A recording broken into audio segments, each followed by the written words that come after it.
Hey everybody, David Cook, the Franco Painting and Wallpaper, and we're walking to our shop with our Graco Hvlp 9.5 sprayer. So this is one of the guns that we're using, and one of the issues that we kept having is the paint was leaking. And you can see where my finger is, that's one of the main seals. Here's a trigger, and the paint was leaking right from where my finger's at. There's a needle that goes in there, and it kept leaking through the trigger on this. So we've had a couple of these replaced. I've tried to replace one. It was an epic fail.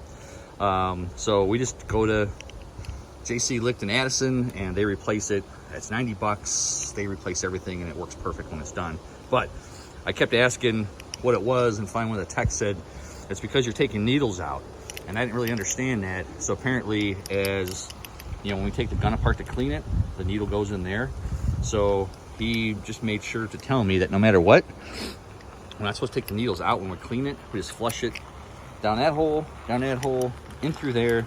Use a brush to kind of clean it out, but don't take the needles out as you're moving them around. That way it doesn't mess up the seals, because there's Teflon seals that go inside there.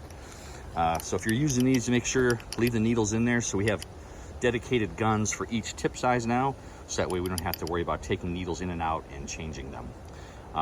So that's what I know. If you've got questions on the sprayers and we can help, love to help you. You can send us a question.